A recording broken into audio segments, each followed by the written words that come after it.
Welcome back to Facebook Monetization Strategies. In this video, we're going to be talking about the payment systems you're going to be using for your Facebook membership, and in particular, you will be manually delivering the membership. So your payment should lead to a thank you page. And when I say manually delivering the membership, that means that you're going to be physically or you're going to be manually putting them inside of Facebook.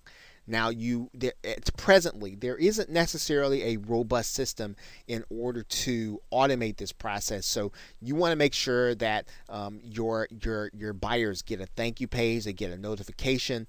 You want to get that notification to your support team. You can use, in order for your payment systems, any of the affiliate programs will do. JVZoo, Warrior Plus, or ClickBank, and all of them have spaces inside of their product creation area for you to be able to designate a thank you page. Now, that's where we kind of want to talk about how you want to make this transition from your members paying and then quickly getting into the membership content. You want to send your members to a sign-up page and an opt-in immediately after the sale. This is pretty important because, and you can actually use your autoresponder in order to do this, and I'll show you how to do that right now. You're looking at the page creation or the field creation space inside of Get Response. It's the same in just about any other autoresponder. You can add some additional fields there if you want to. Pretty much all you're going to need is the name and email address. Now, the most important thing that we're going to kind of talk about here is the settings feature. And when you go to that feature, what you want to do is you want to make sure that when they actually get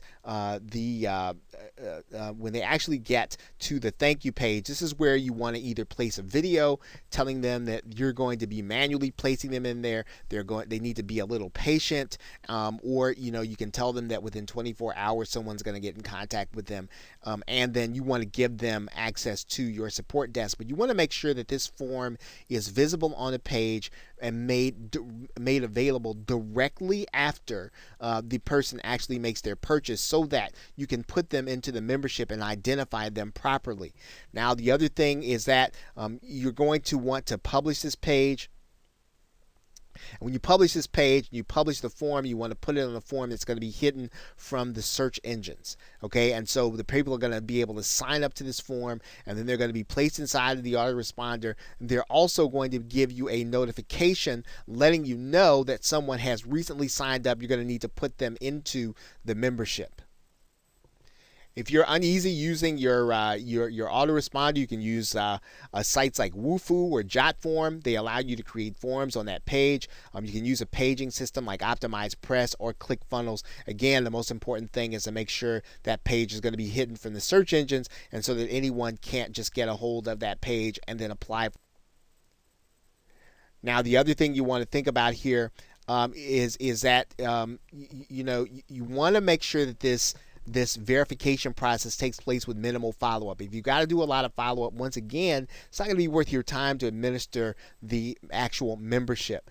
Now, sending buyers directly to the Facebook page to request access is probably not what you want to do. This can lead to other people finding the group, especially if you have a closed group, and then applying and then not necessarily have pay. And then you're going to have to administer whether or not they're part of the group. And so you want to make sure that you start the process by getting people to apply after they have filled out the form on your website, and then you can actually physically put them into the membership. Okay, so with that, thanks, and I will see you in another video.